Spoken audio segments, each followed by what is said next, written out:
Hello, everybody, and welcome to the Max Frequency Podcast. I am your host, Max Roberts, and joining me this time, returning, my friend, the professor himself, Scott White. Hello, Scott.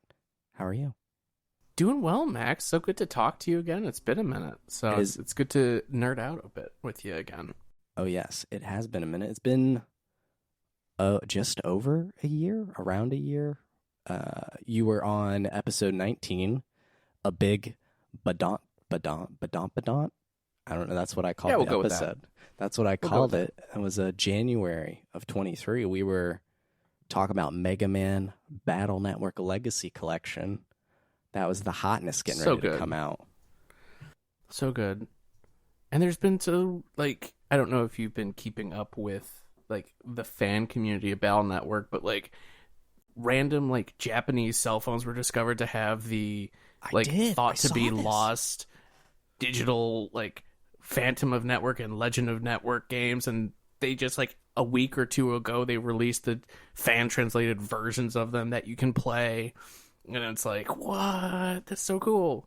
It is awesome. I remember not those obviously because I didn't realize they existed, but I remember freaking out about that with Kingdom Hearts and Kingdom Hearts Coded, a Japanese cell phone game. And then obviously that got brought over to the DS eventually, but they had some really... Do you ever remember God of War Betrayal, the cell phone game? I do not. It is canon. They count it.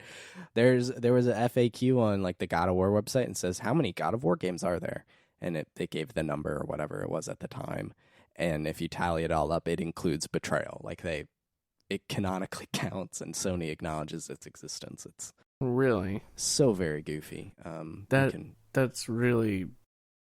Now, kind of just because we're going off on random tangents, did you hear about the huge fan kind of mod for Kingdom Hearts 358 by 2 days that someone had made using a special modded version of Citra, which is the 3DS, not Citra, but Melon. Melon is DS. That gives 358 by 2 days widescreen support. They make it a single screen game. They do all this stuff to it. To make it a game you can play on your PC and stuff. That sounds incredible. I know. I only found out about it earlier this week. But since we're talking about you brought up Kingdom Hearts. And I did. Fan things and random mobile things, and I figured this would fit. So it is 358 over 2. That was a game I obsessed over, both preview cycle and the game itself. I still have the cover issue of Nintendo Power with it. You know, that iconic Kingdom Hearts art that just is so captivating. I reread that interview over and over and over and over and over and over and over again. And then I got the game, so I went on a cruise. Here, this actually all ties together. This is beautiful. Yeah. So ironically, the day we're recording this, which is, I believe, the 29th of May, 2024. Yep. This is the 16-year anniversary of the very first podcast I ever published, ironically. And I bring that up because one of my co-hosts on that show, I was, 12 at the time. Mm-hmm. He and his family, they invited me on a cruise. And I had never met this person before in my life. And for some reason, my parents let me go.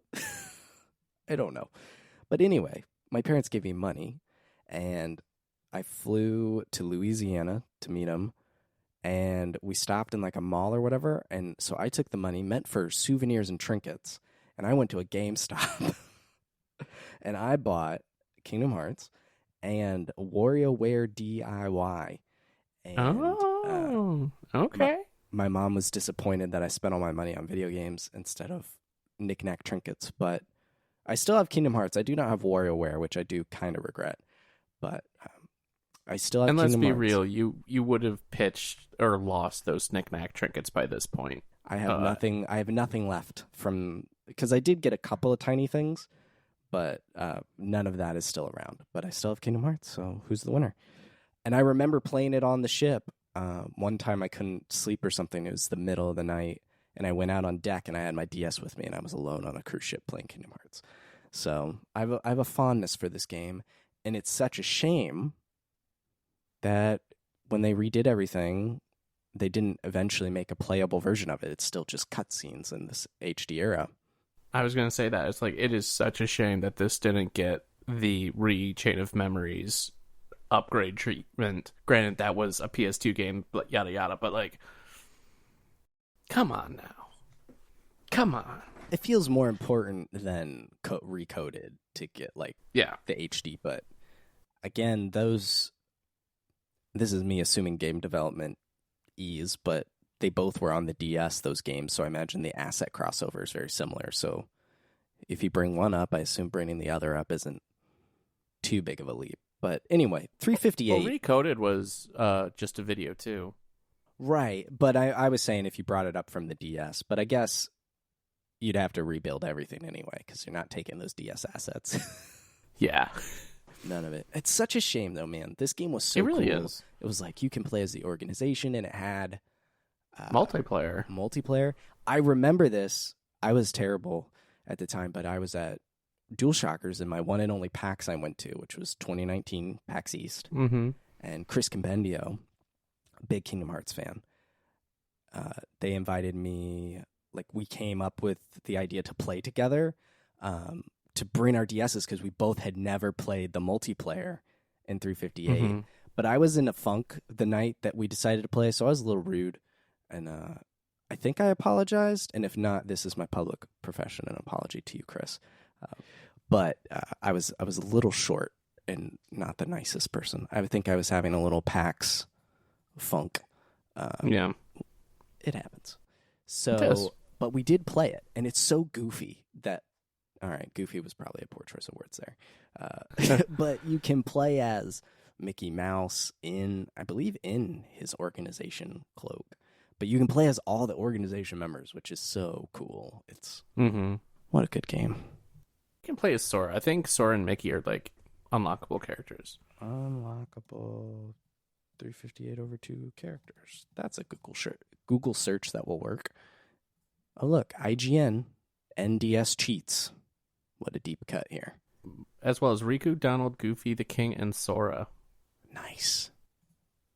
I remember Mickey and thinking that was very silly. Mm-hmm. Oh, my goodness gracious. Well, since the last time we spoke, just over a year ago, yeah, you've become a dad. I have. Congratulations. Yeah. Oh, thank you so much. Welcome to the club.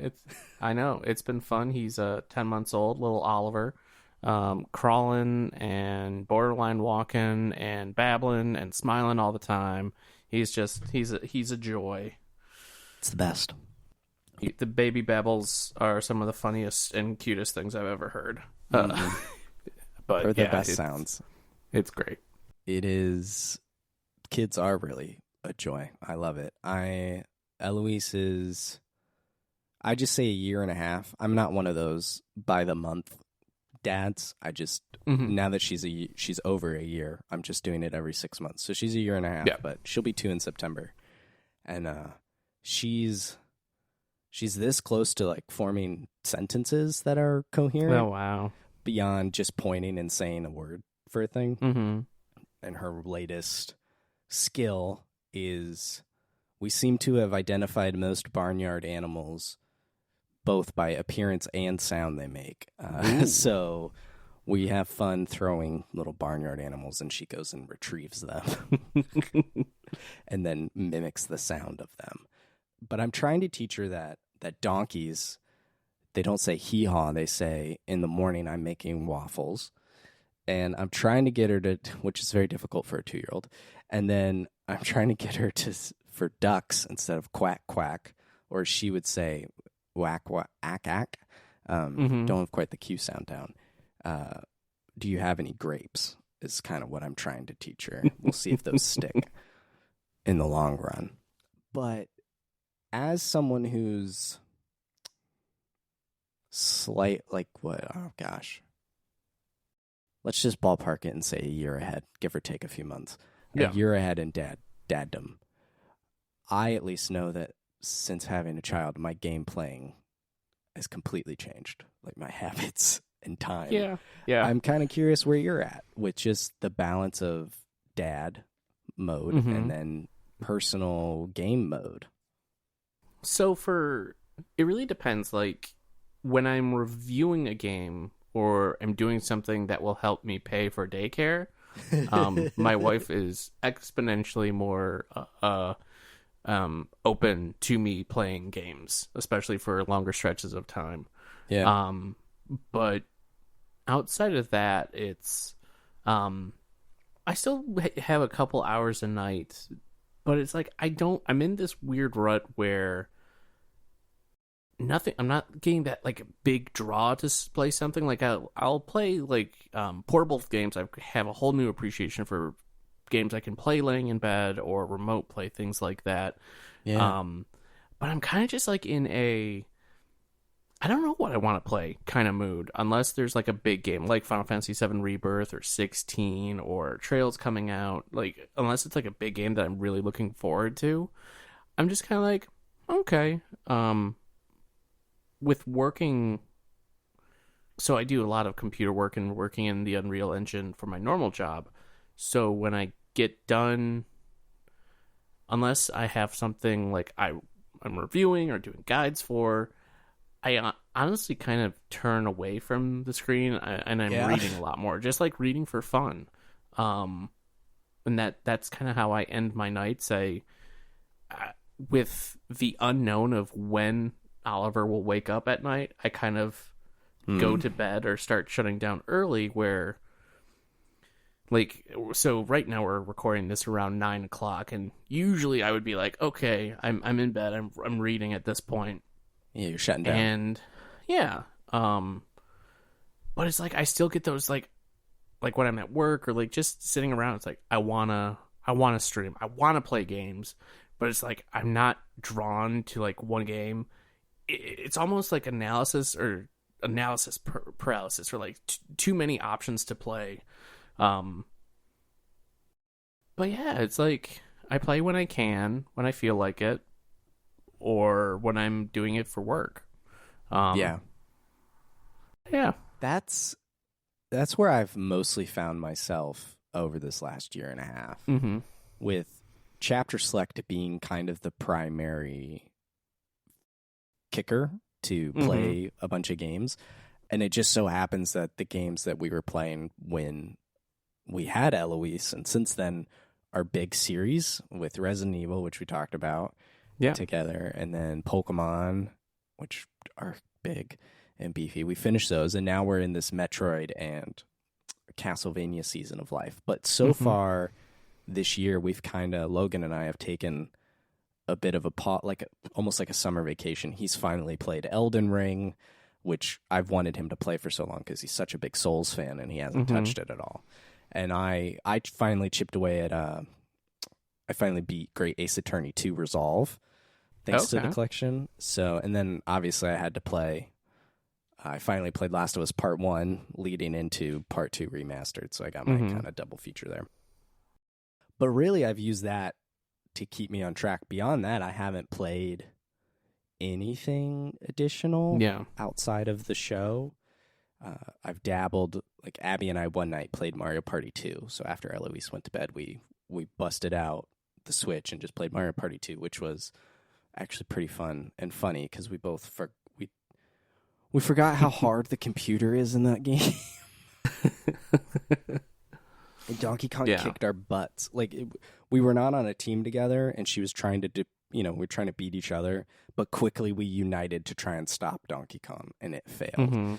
So that was it. The other thing that I remember doing was, because I haven't been paid to play a game since 2019, somewhere in there. The last game I was paid to play was Mario Kart Tour. I did a season stretch for the wiki. That was the last one I was paid for, I believe. That's the mobile game, right? Yes. Yeah. I think it's still accessible. I don't know if it's getting more updates. But yeah, I did the mobile game for like one season of that, which was pretty interesting. It's obviously very microtransaction-y, but you don't have to engage with it, and I didn't do that. So it at least I've sunk some time into that.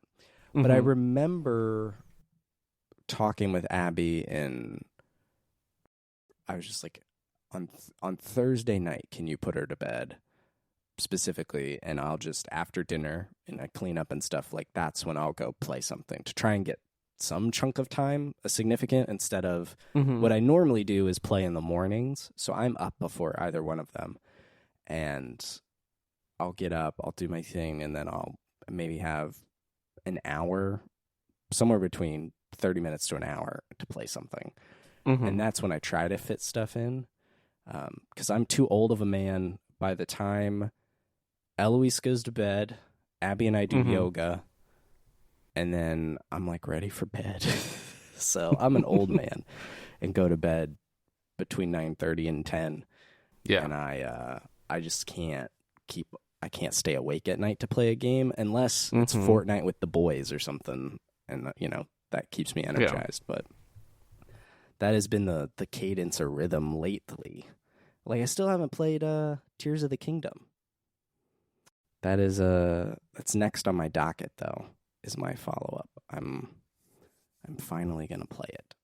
It came out right when we moved. Yeah. And I just haven't touched it. I just want to say, I'm so glad Baldur's Gate beat Tears of the Kingdom last year. Like, at the Game Awards? Like, in everything. In everything? Like, it seemed like, even now, so many things are being talked about Baldur's Gate, like memes and characters and yada, yada, yada, fan art. But, like, Tears of the Kingdom, like,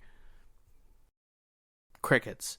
And it's like, as a person who I appreciated what Breath of the Wild and Tears of the Kingdom did, but I legitimately had more fun watching the videos of what people made of inside Tears of the Kingdom than I ever did actually playing it.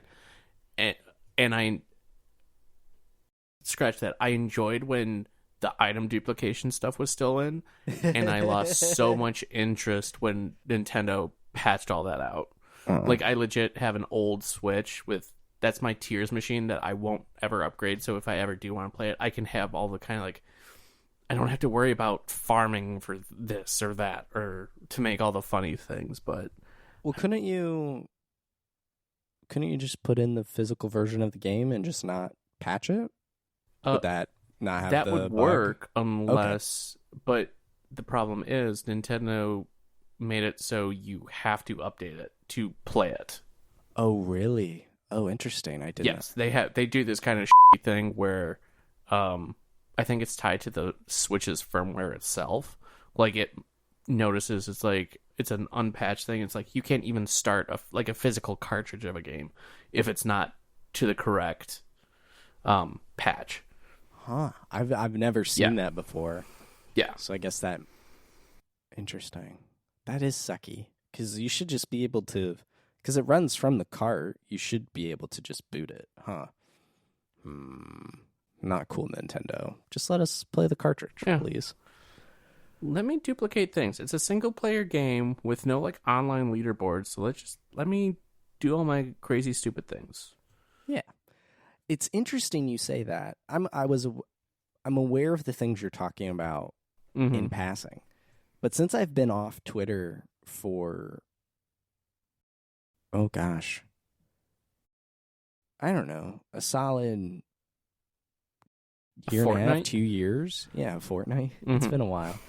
So I missed all of the buzz and talk around Tears of the Kingdom and most games of significant size and stature. Like, everything I'm getting is either from a YouTube video, and I had previously like trained YouTube to not show me Zelda stuff because I was trying to remain spoiler free, and articles, like just things like that, or someone will share something in a Discord I'm in, and then I kind of get touch points there. So like, I saw a couple of funny things that people made. I remember like a Burning Man type thing with lava or fire appendages and things like that. Like, I remember that in the beginning.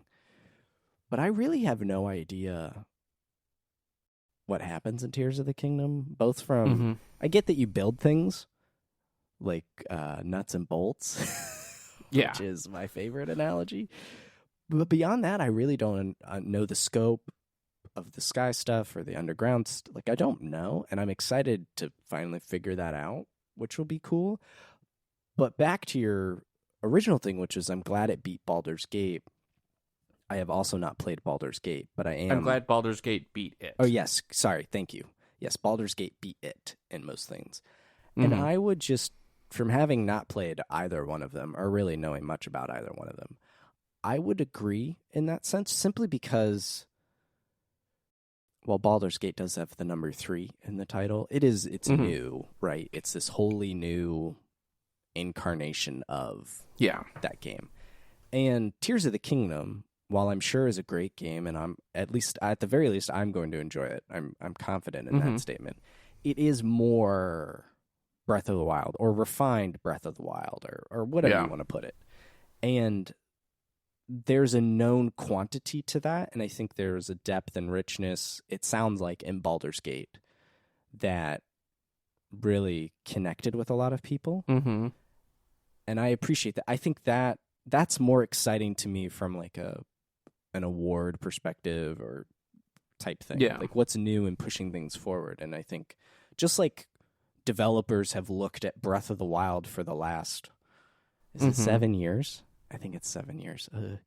The last 7 years, and have implemented the things from that game into games we're seeing today and the past couple of years. I imagine Baldur's Gate is going to have a similar effect on RPGs going forward, is kind of what I'm sensing from it. You correct me if I'm wrong, but does that sound correctish? So I think a lot of companies will try to cash in and do the Baldur's Gate thing without realizing what effort and like passion it took to make Baldur's Gate 3 as good as like Baldur's Gate 3 was. Mm-hmm. I'm super concerned that Baldur's Gate 4 will just be Hasbro throwing a bunch of money at a studio to push out a Baldur's Gate 4 in a couple years just to cash in on the name without really understanding what went into it. Mm-hmm. And not every game needs to be Baldur's Gate 3. Like, it's probably a generational defining game, but it's a game that not everyone should try to replicate. I think the biggest takeaway developers should have with Baldur's Gate 3 is that give games the time they need to cook to be what they can be, to be as good as they need to be, and make games that your team is passionate about. Make the kind of game where your director will go to an award show in a suit of armor. Yeah. have fun with it, you know? Have fun with it. I also have Google give you a bunch of money and then shut it all down. Yeah. But that's my takeaway. Rest in peace, Stadia. I like the sound of that. I don't think Baldur's Gate is a game for me. It's like it's a few notches too deep of an RPG or too traditional, it seems to me. In that sense, I'm more Witcher is probably like as deep as I'll go in an RPG. Okay. But I do like the idea of it. Does that make sense? Like I like the... It is a great multiplayer game. That is... I didn't even know it was a multiplayer game until a buddy of mine, he plays predominantly on PC, and he wanted to play a game together, and he said, well, the games I'm playing with his other friends right now was Baldur's Gate 3 or Helldivers 2. And I was like, well, Helldivers 2 is $40, and like a team shooter, you know, is way more my speed than Baldur's Gate. And I was like, I'll do Helldivers. But that was when I learned that it was even a multiplayer game. I don't even understand. I guess that fits though with a Dungeons and Dragons type theme, right? Yeah, you just make a character and then each of your friends makes a character and you go around being doing stuff. I mean, it's very much the Dungeons and Dragons experience. Right. And so and you can correct me if I'm wrong here on this too. Is Baldur's Gate like a sub property of Dungeons and Dragons, or like how are the two related? Because Yeah, Hasbro so owns Dungeons and Dragons, right? yeah, Or is it Wizards of the Coast or whatever it is? yeah. So Hasbro owns the license to Baldur, or whatchamacallit, Dungeons and Dragons. But Baldur's Gate and like Forgotten Realms is like a plane of existence within Dungeons and Dragons proper. So there are like source books and things that this is all kind of pulls from like characters and lore and things. Okay, so it's like it exists in the Yeah, wider. it is a yeah. Got it. Okay, that makes sense to me. The two kind of keep coming up together, and I was like, I assume they're related then. If they keep mentioning it, it's more than just it's like Dungeons and Dragons. It seemed far more frequent. It is Dungeons and Dragons. It's just like one of the worlds that they have source books and things for that describe like the cities there and whatnot. So got it. Okay, mm-hmm. Very, very cool. And speaking of RPGs, and the difficulty of said RPGs and the levels of them, I found it kind of. Not even kind of. I found it interesting. I was kind of scrolling through your Twitter or X account, I guess now, and came across Super Mario RPG, and you had mentioned that you like the idea of this of introducing RPGs to Oliver through this game and potentially others. Yeah, and I think you would too. I always have thought about like how would I introduce games to my kid should they even be interested in them. And an article that's always stuck with me, and I've talked about it on this show before, but it's Playing with My Son by Andy Bao. Basically, the gist of it is Andy, when his son was 4, gave him a plug-and-play Pac-Man joystick thing. And from there, for the next, 4 or 5 years, basically took his son through the console generations. Atari 2600, NES, Super Nintendo, and so on and so forth, all the way up to, I think N64 is kind of where they stopped going in order, and then they jumped to PC and things like that. And I've liked that idea for Eloise, but I'm curious what you are like thinking or planning, because 10 months, far away from obviously being able to even...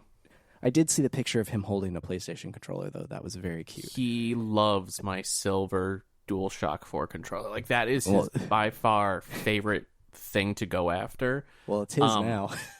Yeah, well, that's the thing. Like, he gums it up. Yeah. And so it's like, okay, I will go online and see if they don't still make the silver one. So it's like, well, do I want to buy $80 for a baby toy?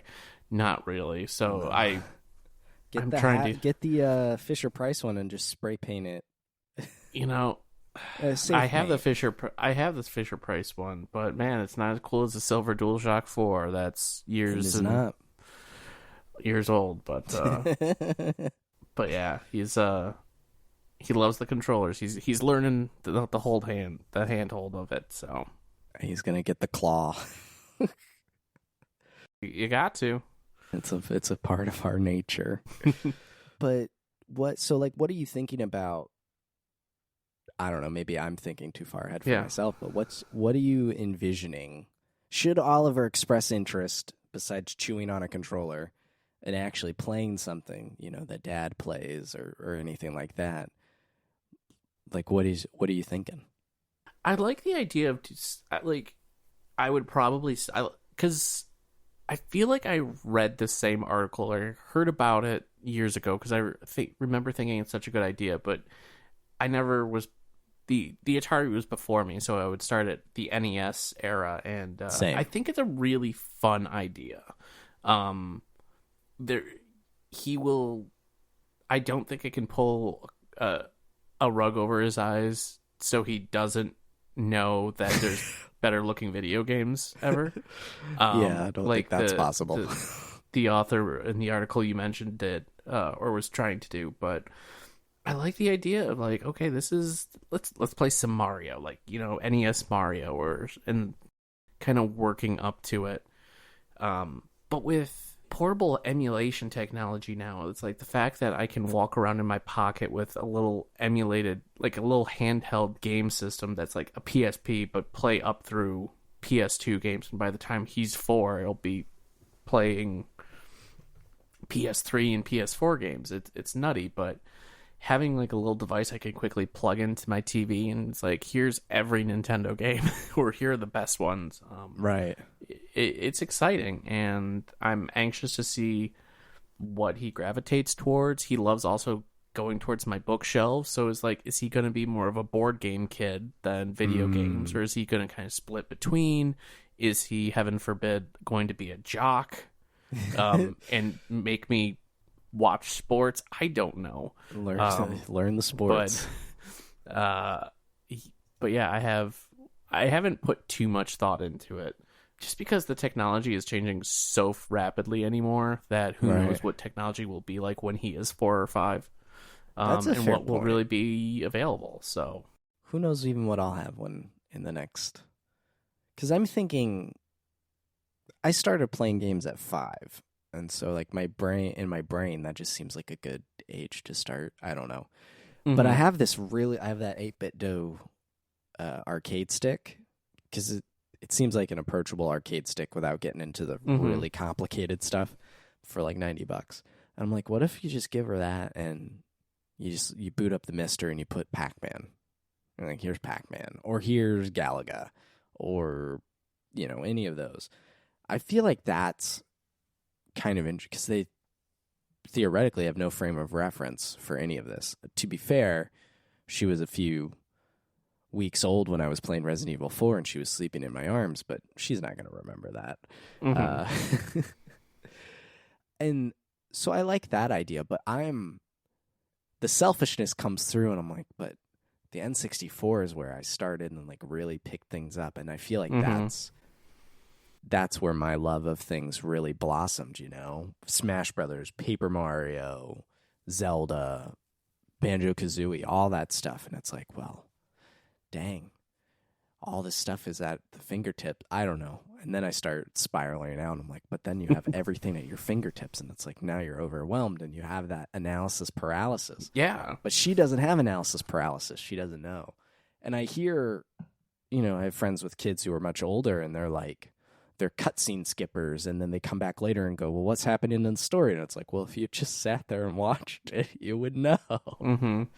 Or, you know, they're bouncing between games all over the place. And I don't know. I'm very optimistic going forward with this eventually, and just seeing how video games take shape. She loves controllers and remotes, and also, but the kids just love pushing buttons and making things blip and bloop. But I mean, I love pushing buttons and making things blips and boops. So, yes. I mean, that sounds like a great time. Give me like a 6-pack and things that beep and boop and have good clicky keys. Yeah, that is the best. I'm staring at all my controllers, and it's certainly, yes, I clearly also love things that beep and boop.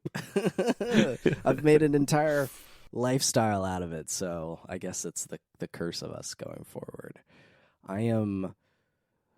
So Super Mario RPG, yeah. You know, is that like a primo early RPG you think? Because my gut is always like Pokemon. Pokemon is baby's first RPG to a degree, but is that where you would start, or just like that's on the sample platter of RPGs? As the professor, you know, are you throwing them into Final Fantasy?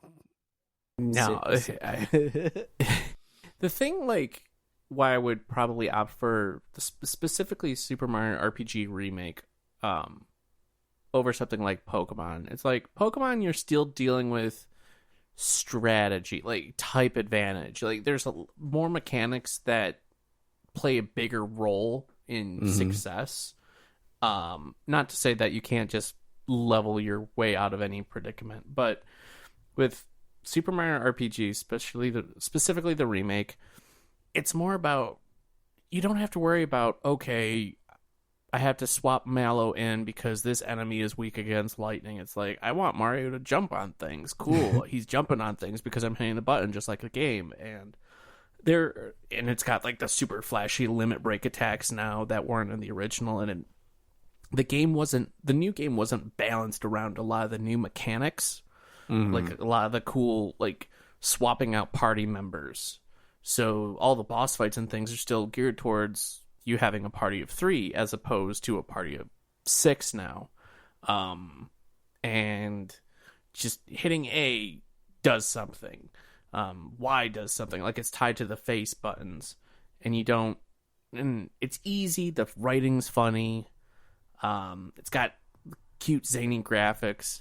But yeah, that I think just a mix of all those reasons are why I think makes Super Mario RPG such a great introductory RPG experience where you can let the kid run around, try the combat in tough times, easy hand over the controller, and it's just kind of fun to watch. So yeah, I think it's definitely up there.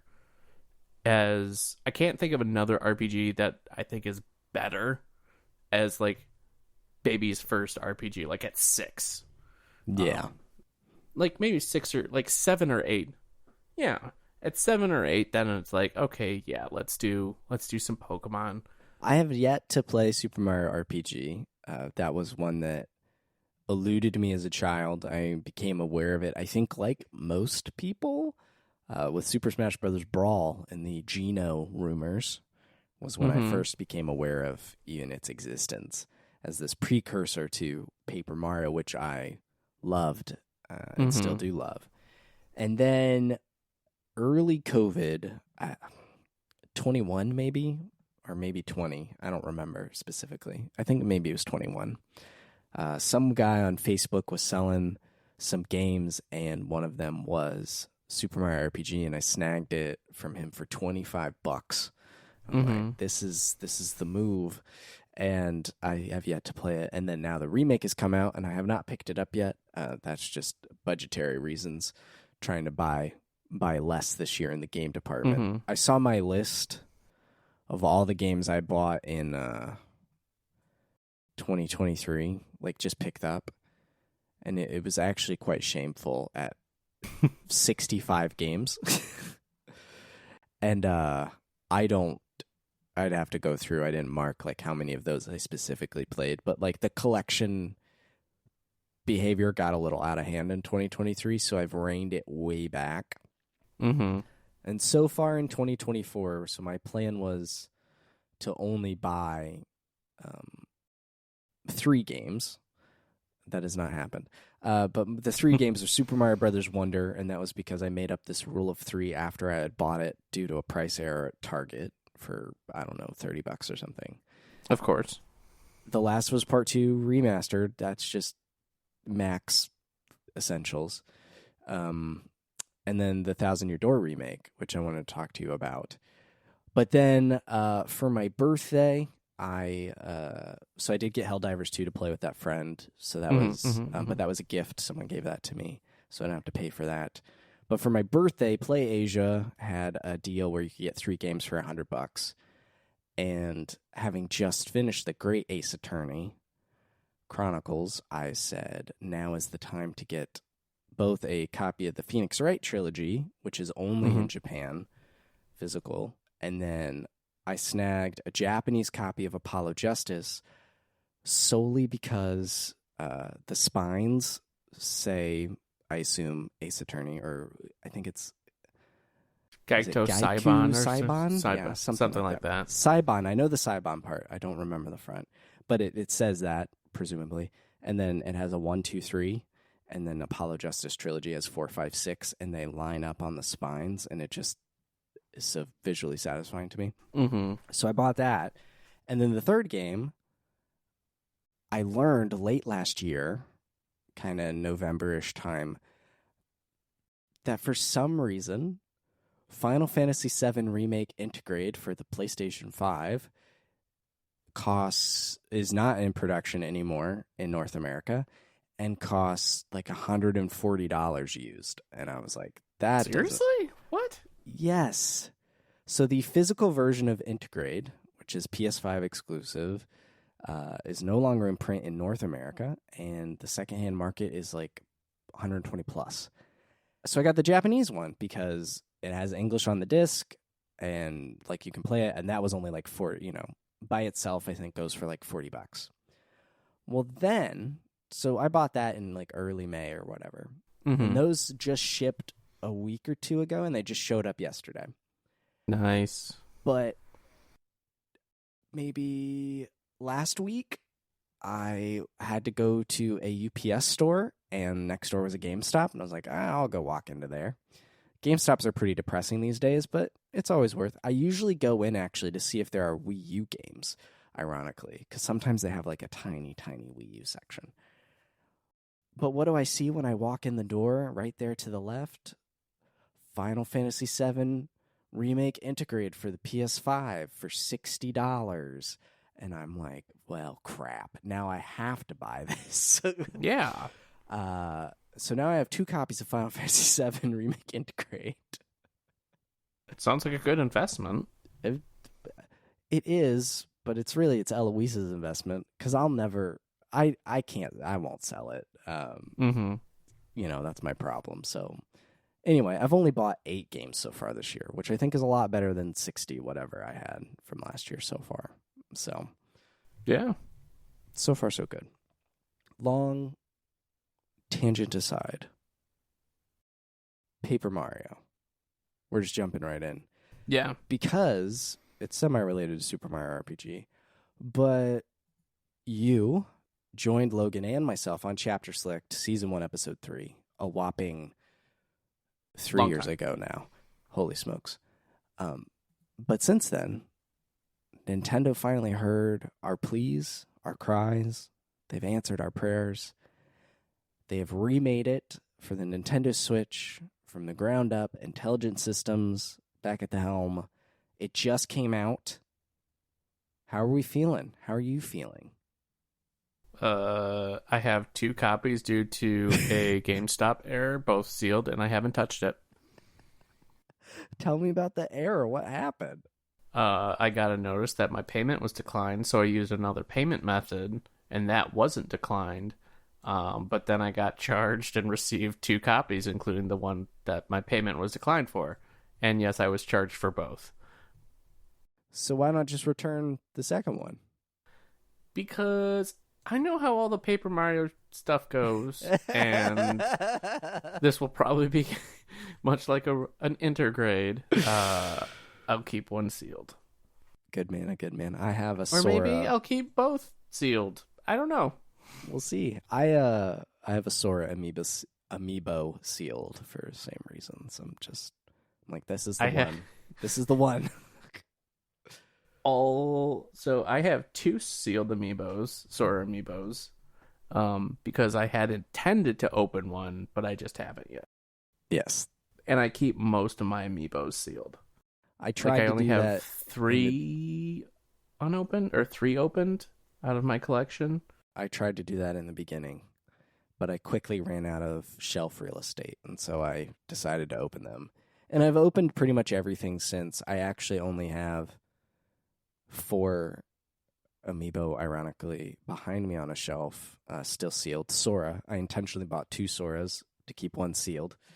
And then I have the Tears of the Kingdom 3 set, all 3 of them. Nice. And I just haven't opened them yet, because I have every Link amiibo. Or, no, scratch that. I am missing 2 Link amiibo, 2 Breath of the Wild ones. The hooded rider and...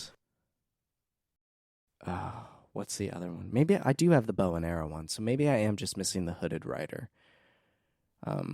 Anyway, I've been keeping up with the Zelda ones. As just a brief side tangent, and I want to get your input. I miss Green Tunic Link. I never got sold on near naked Roman Link from Tears or Blue Tunic Link. I miss my classic green tunic. I'm a purist.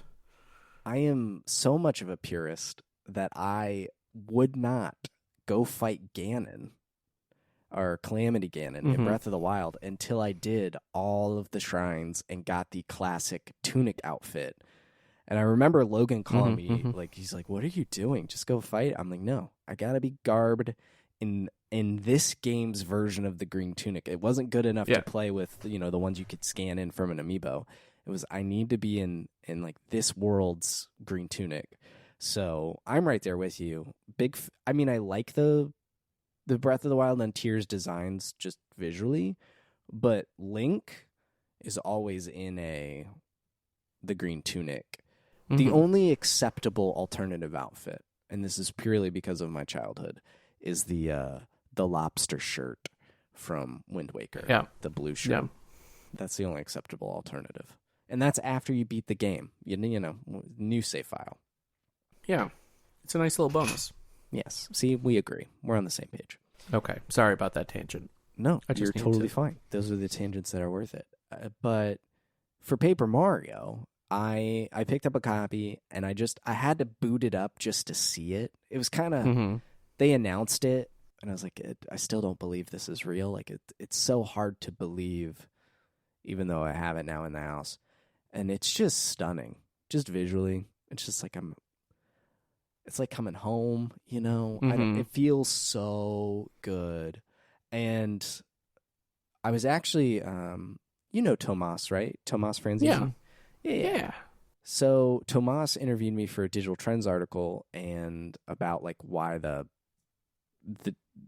Thousand Year Doors got the remake it deserved, which is cool. I'll have a link to that in the show notes. His article.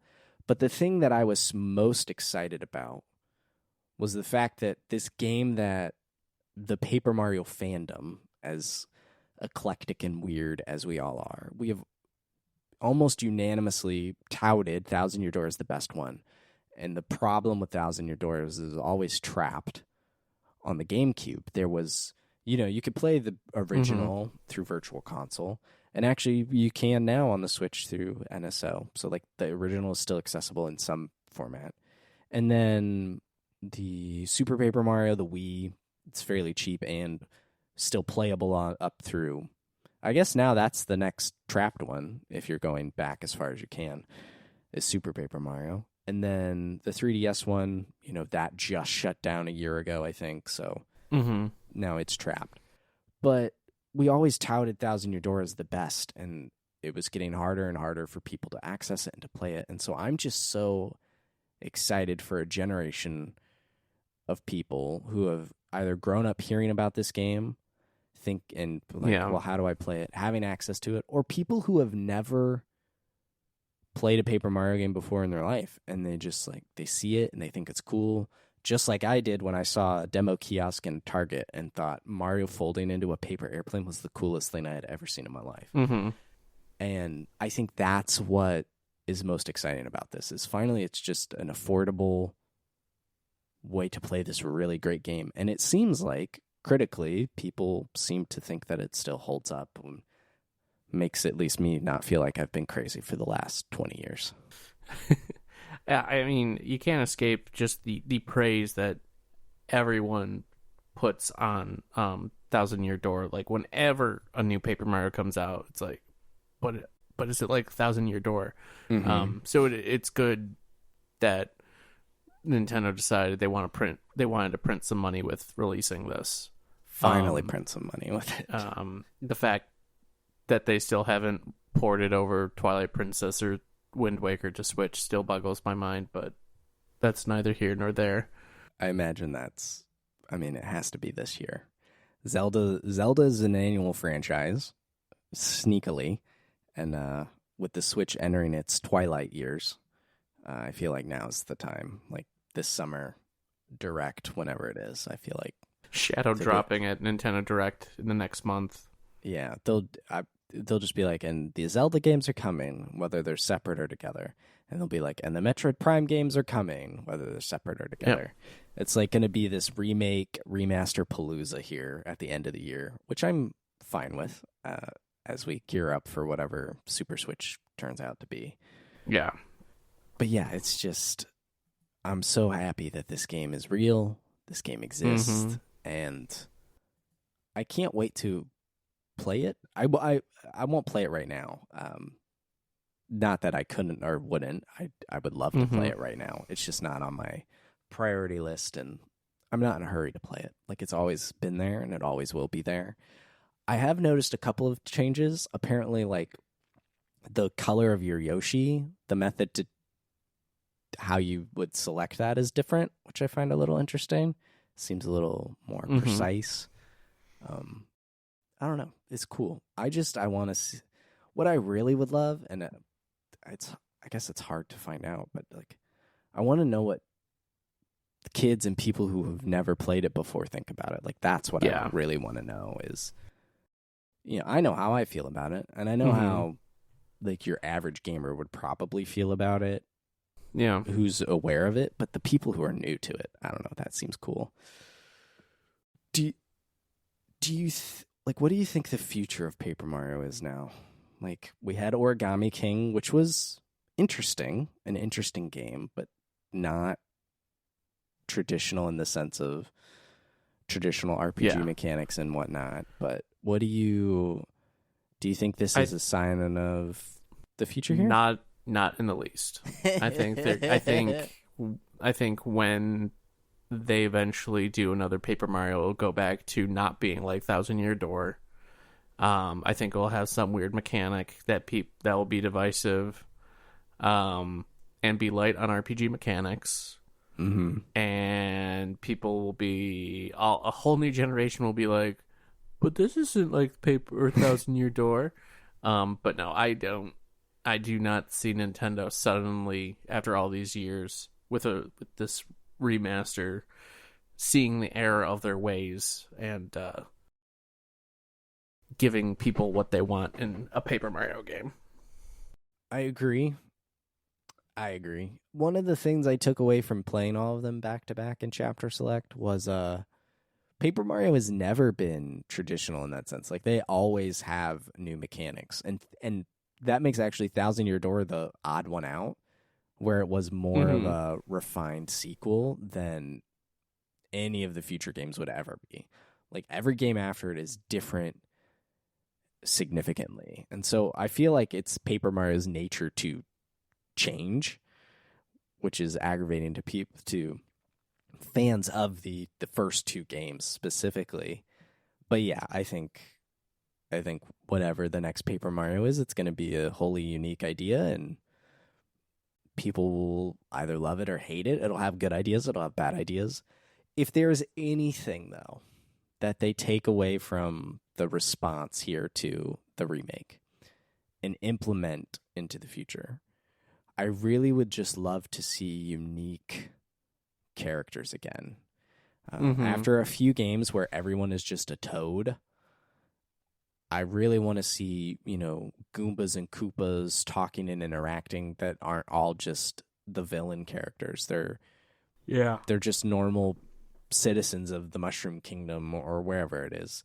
Like, that's what I'm not even asking for partners. Like, I've let that go too. I just want to interact with unique Mario-themed characters in towns and levels and things like that. That's all I really want. And no more origami, please. They look so creepy. The other thing, again, I was scrolling through your Twitter just to touch base where you are, get a pulse on what you've been up to. I had no idea you wrote board game reviews. I had no idea you were such a huge board game person, but lo and behold, you're out here, you're at PAX East playing a bunch of board games. I think you have a board game table, like one of those I do. Big fancy ones from a Kickstarter or something. Like, it's supposed to be a nice table, right? Like a really nice table. Oh, yeah. It's like handcrafted black walnut, large table, gaming table that we also use as our dining room table. It is a very, very nice piece of furniture that will be around for a long time. That doubles as a great board game table. Like, it's recessed.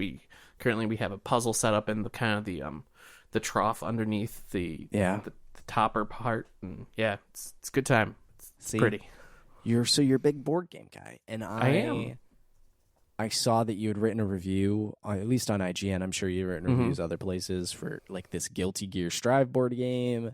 You wrote an article about best beginner board games, which some of those I have played and do enjoy, like Ticket to Ride or is it Azul? Yeah, Azul, Betrayal at the Haunted. I just always say like Betrayal at the House on the Hill, but that's not the name. I can't get the correct I have the string of names either. So I have the Scooby Doo version of that game. That yeah, one's cute. Not as tough, but cute. So immediately my brain went to how, like, what's your approach to doing a board game review? Like, I have a lot of friends who are super into board games, and I am like yeah, the slightly above casual board game player. Like, I'll mm-hmm. play whatever. You teach me the rules, I'll play whatever. But I do not have the breadth or depth of understanding of board games and their mechanics that Yeah. I see a lot of friends have. So I'm fascinated by this. It definitely poses a different problem, like different problems when approached than when compared to like a video game review. It's a lot more of a event almost, because you got to find people to play, and then you got different modes. But it's I love playing board games. It's a hobby that I've really dove into probably the past 4 or 5 years. The COVID Um, boom. even like pre-COVID, Okay. but yeah, the past few years, actually, it's most of my collecting has been post-COVID. Okay. Um, but like before COVID, I was always into like Magic the Gathering. I love card like collectible or trading card games. And then yeah, I just kind of started going into the board game space and watching board game YouTubers and watching playthroughs of things, and that got me hooked and just started playing and loving them. And yeah, now I'm doing buyer's guides and reviews and all sorts of cool stuff. So it's been fun. So talk to me about PAX and board games at PAX, because the one and only time I went, I saw the board game area, but I didn't even go in there. I was there Yeah. for, all the video game stuff of PAX. What Yeah. is it similar in the sense that like developers are there showing off and previewing and playtesting their board games too? Is it's the exact same vibe? The not really, not at like PAX East or West. So there's a board game specific PAX. There's PAX Unplugged, which is just board games, just tabletop things, where you get a lot more of those things. And then Gen Con, like tabletop, have like their own big events. But in terms of like the PAX East and whatnot, you have a huge space for people to play board games. Like there's a lot of board game vendors, so a lot of people will buy board games and then set up and play them with friends and random people on the show floor. So there's a big play area, and that play area is also open later than the main show floor, so people can stay around and play games. But there are some developers and publishers that appear and do demos, and that you can also buy games from. But the vendors are the big, have the most presence, I would say, in terms of the tabletop. Gotcha. For PAX East and West, yeah.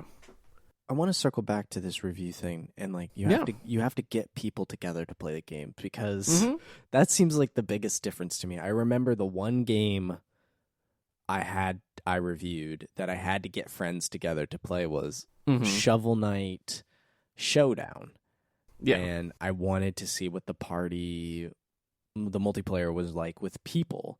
And that was easy. Like I just said, hey guys, I'm doing this review. Like, help me play this. But it took, maybe an hour, because it's just a Smash Brothers type thing. But a board game is such, they're not all like this, but they can be such an investment where you're coming over one night or afternoon, we're sitting down, we're learning the game, or I'm teaching you about the game, and then we're playing a few rounds, or a game. It's a much harder commitment, it sounds like, to get people together to play from a work perspective of like, hey guys, I also have this deadline where I got to write about this. Can you help me out? Type thing. How do you round up the pals for that? Yeah. So in terms of like stuff that I've done for IGN, the two reviews I've done, and I have a couple more that I'm working on right now, it's far less embargo restrictive for that reason.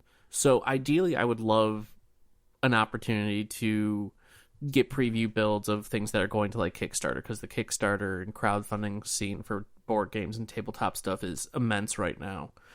With those, it's much more of a time constraint, but you also don't usually get many full reviews of those. You'll get impressions and breakdowns, but with board game reviews, it's you. I don't have that same time crunch. Yes, I want to get it out in a relatively timely schedule, especially when I get sent a game, but it's not like, oh, embargo lifts on X date, I have to play through a 60-hour long RPG. I mean, those are far more difficult than Mm-hmm. getting out something for a board game, because like with Guilty Gear Strive, it's a card game. Games can take, okay, maybe about 30 minutes, maybe 45 minutes if it's really back and forth. But 4, 5 or so games in, I have a pretty good understanding of, okay, this is the system, these are the mechanics I like, these are where I kind of find the game's shortcomings. So in a lot of regards, it's also not nearly as big of a time commitment. And I have a number of friends in different friend groups that like board games. So if I'm, hey, do you want to come over for an afternoon or a day or meet up at the local brewery? I have a game I need to test for review. I'll buy you a drink. It's worked out pretty good. So Buying a drink probably helps. yeah. It sounds like a fun creative challenge, at least to me, from the like critical writing perspective of I've I understand that board games are games and have game design and there's tons of interesting mechanics and like I get all of that. I understand it. But when I go to a friend's house for a board game night, because Mm-hmm. sort of like Smash Brothers Ultimate, I don't have all the characters unlocked on my Switch because whenever we play as a group, it's always on someone else's Switch. Same thing Mm-hmm. with board games. We never come to my house to play because I don't have a ton of board games. We just go to someone else's house who has what feels like a library of board Yeah. games. And so I'm always playing something different, and I guess innately I'm picking up on things that I like or don't like or mechanics and things like that. But I've never thought about a board game critically in the sense of how would I approach this. And so it sounds like a fun and interesting writing challenge to, I don't know, shift the way I think.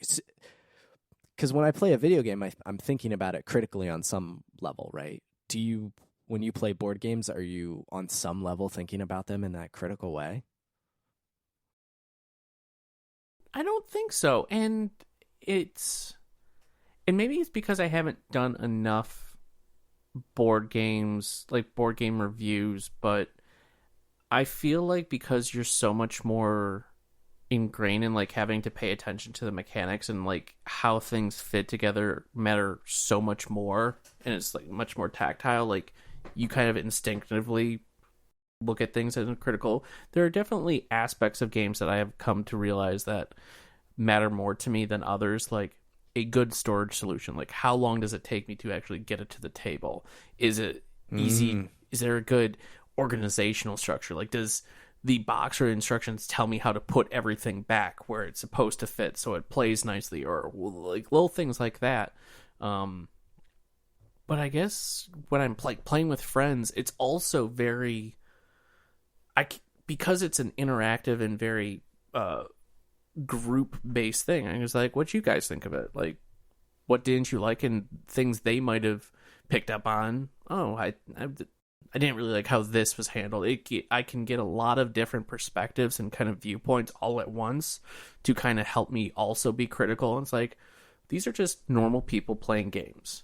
So I'm getting a view of what other people might just randomly pick up on that they might not like or what they appreciated. So it's also because it's almost a collaborative experience. So that helps me be critical and kind of know what to look into a bit more. So That sounds even more cool. I think one of the only video games that I've done, I didn't even review it. I helped someone review it.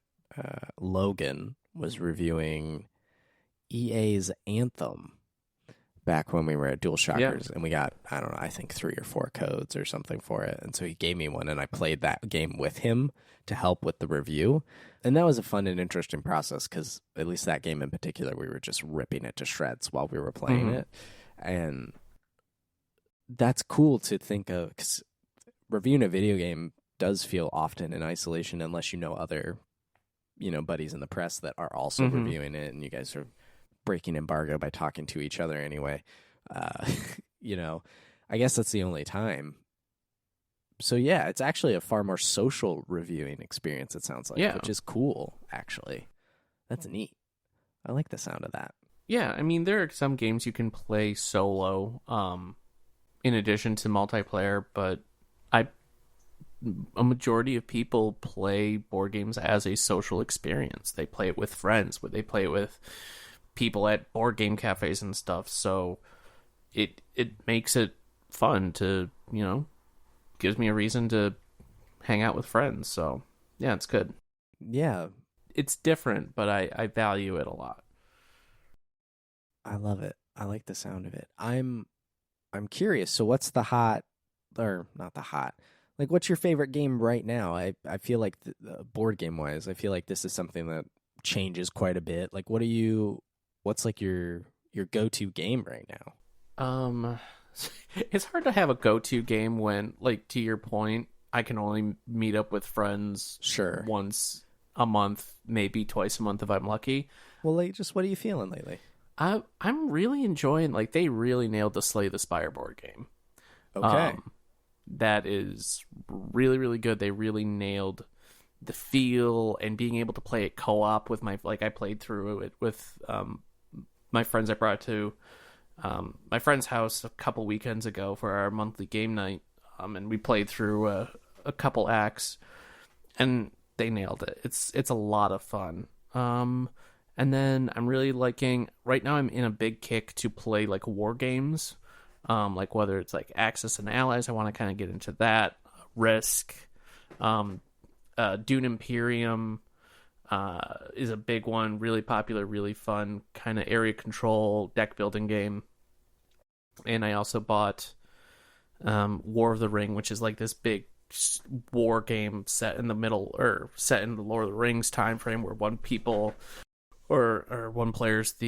or two players are the free peoples and the others are the evil Sauron groups, and there's like 100+ little miniatures that you maneuver, and then you have the Fellowship, and you can throw the ring and Mount Doom to win. It's I'm very anxious and excited to get a chance to table that and play. But was that a Kickstarter? No.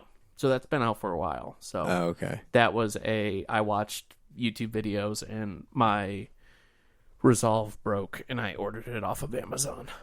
That seems to be the way most of this stuff goes. I don't even remember how I found out about Root, but I found out about it. I love Root.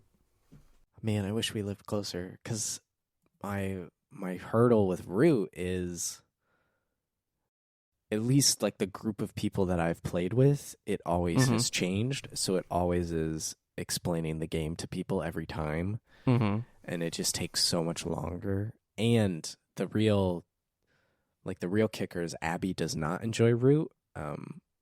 So I don't have like a built-in house buddy to play with. So I don't play it as much as I would like, but I do love Root. Root is very fun. So you should check out the digital version of Root. I think very good. I think I have the mobile version, but not the one on computer. I think I'd have to check. But I assume that has multiplayer, like an online. Yeah. Okay. Yep. That probably helps significantly. But yeah, it's by a group. They're called Direwolf Digital, and they've handled a lot of digital adaptations of board games, and they do really good. Like, they have a really good Munchkin digital adaptation, Everdell, Sigarda. They have a lot of really good games. They have a digital version of Clank coming out soon, which is a really fun deck builder and kind of dungeon diving one. But yeah, it's good. They got good stuff. Okay, so Root is on mobile on the respective app stores. It's on Steam, and it's on the Nintendo Switch. I did not Mm-hmm. see. Now that's more enticing because I don't. Oh, it is on Mac on PC, so I could do that too. Oh, interesting. Very interesting. I will Yeah, I don't know if it's cross play. probably not. I'm not 100% sure, but yeah, I mean the digital version is really solid. Oh, and they have the expansions. Yep. Oh, very good. Because Yeah, it's $15.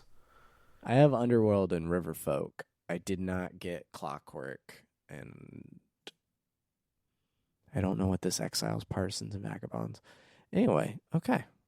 Duly noted. I Yeah. will look into that. Thank you. Very, very Yes. cool. You mentioned Kickstarter is like Mm-hmm. hot. It's the board game hotness, and this is true and has been true.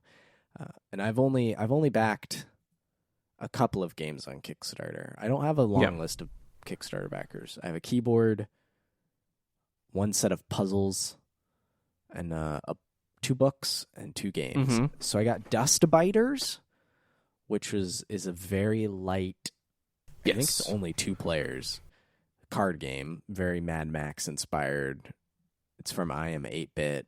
It's very cool, Mm-hmm. very quick. That's fun.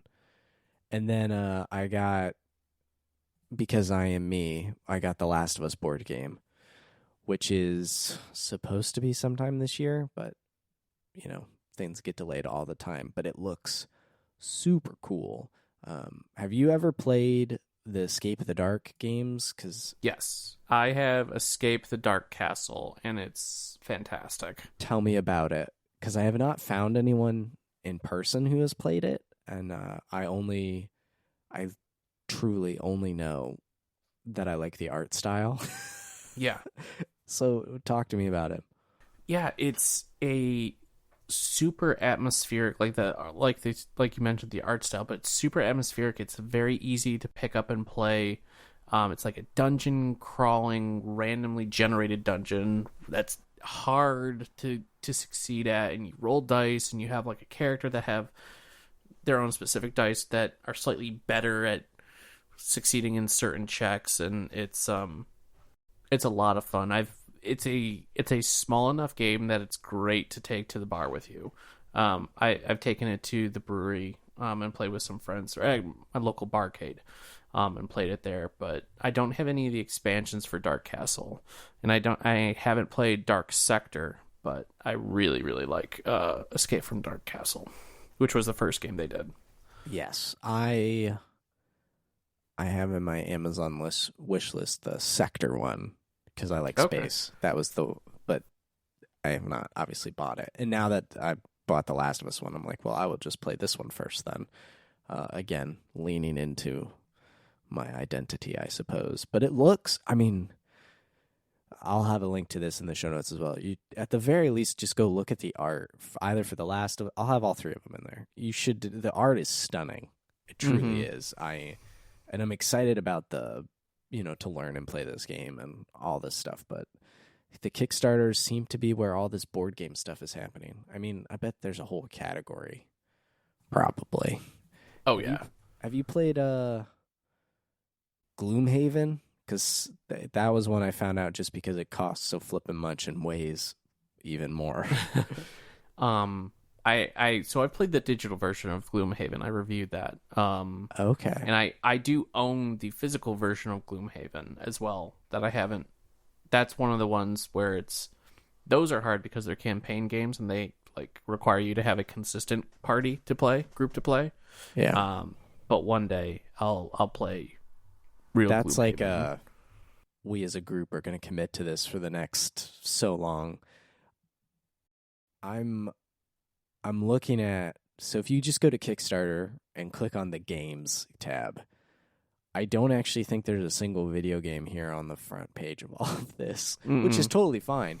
Oh, no, maybe I found a video game. I don't know. This is the thing about board games. I feel like they, more so than video games today, actually, this is 1000% true, I feel like. Back in the day, a video game, I'm thinking specifically of renting, but it could have been when you were in Toys R Us or whatever. You look at the box, and you go, that looks cool. I want to play that. I Yeah. feel like that doesn't matter now with video games. I feel like the packaging is so vital for a board game still. Oh yeah. I mean, the top game right here is Vicious Gardens, a brutally fun gardening game, which, okay, that sounds cool. I've played the bird game before. If they can make gardening exciting, then why not? But the art is stunning Yeah. on these cards. And I think a lot of board games or card games or what have you, the art, like the presentation seems to go very far in the board game world. Wingspan, that's the bird game. Yeah. And they have a dragon version of that now, I saw. Yep. So, Wormspan. I got that because I thought the whatchamacallit, the birds were stupid. And I know it's supposed to be really good, but I just can't bring myself to play bird game. that's fine. Kind of along those same lines, I'll send you a picture right now. There's this small little card game. It's called Sea Salt and Paper, and all the art on the card is paper origami, like just pictures of origami. And that's a very good game, I've heard. I haven't played it myself, but yeah, it just fits in your hand. Really, really popular. Lightweight game, but yeah, uses just cool pictures of origami for their cards, and yeah, there's such a variety of games in the board game space, which has been really exciting to dive into and kind of witness.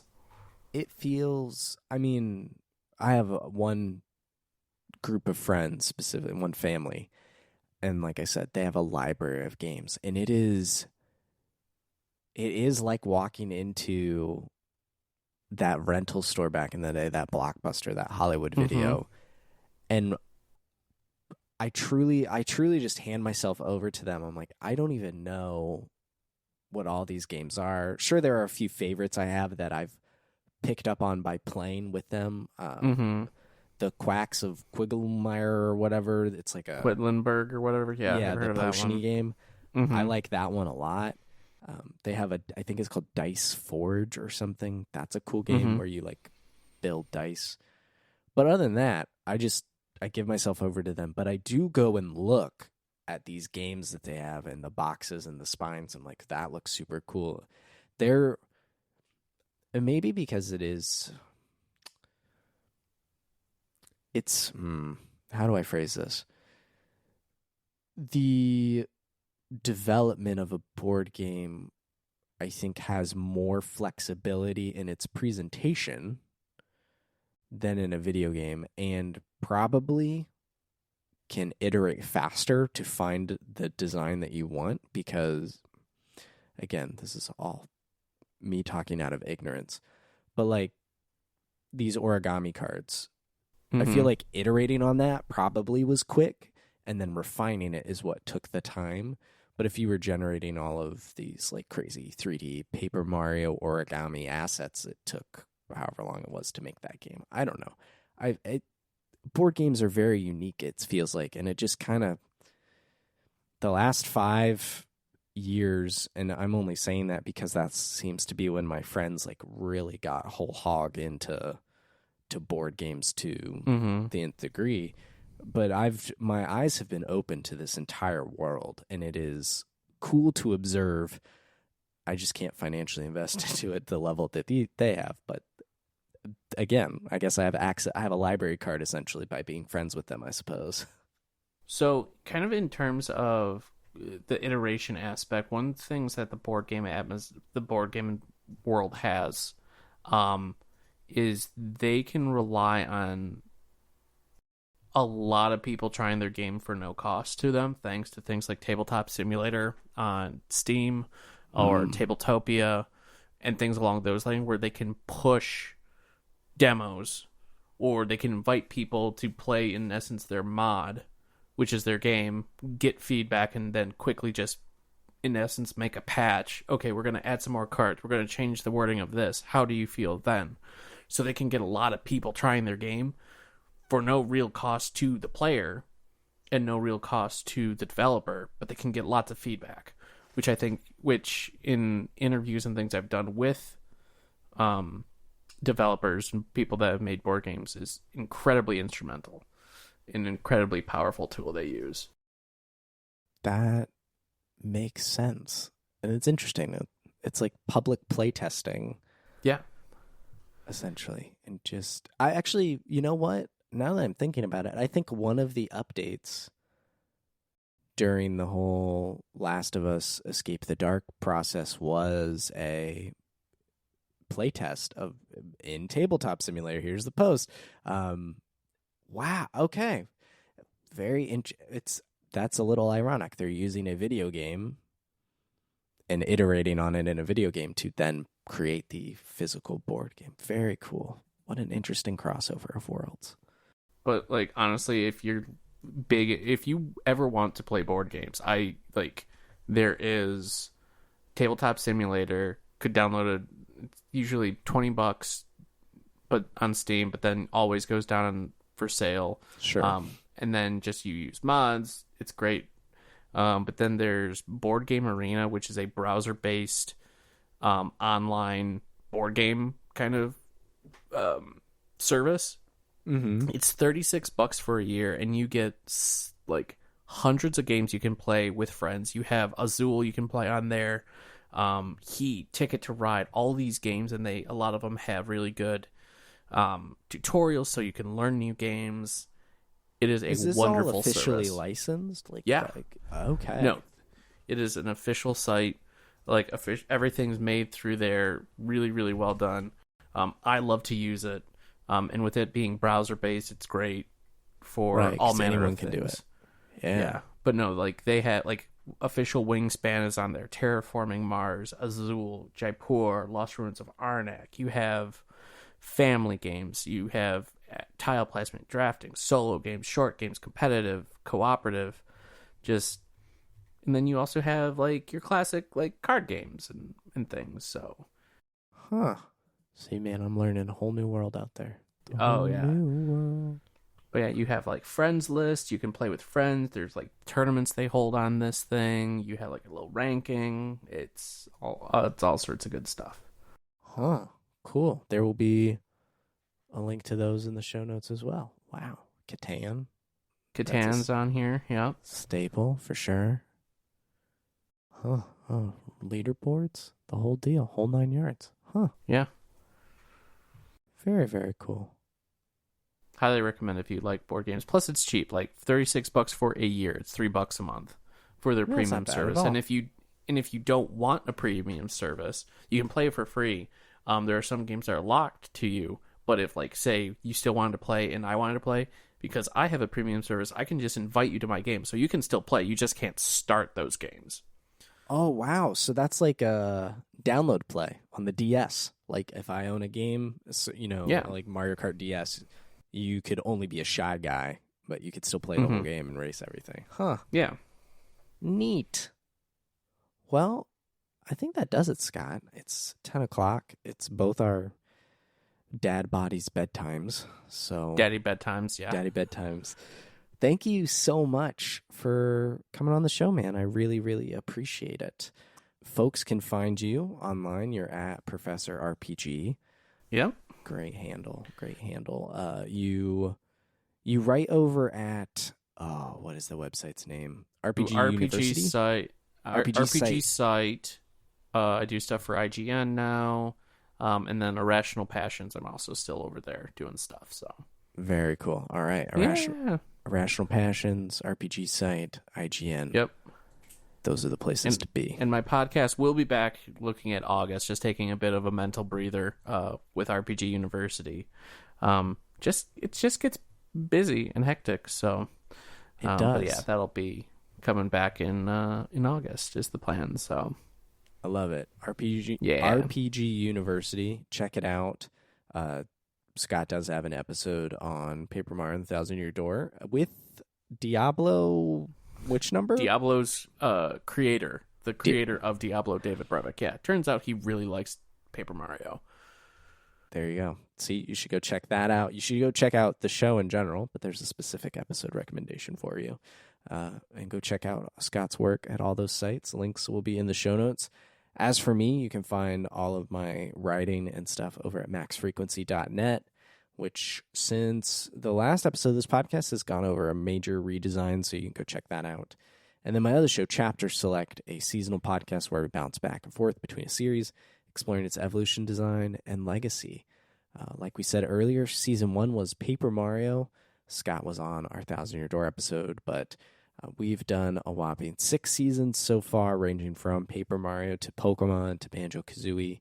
So all that stuff in between, and we are currently in the works on the Metroid Prime season and a Castlevania season. So you can keep your eyes out, your ears open for those. But until next time, thank you all so much for listening, and adios.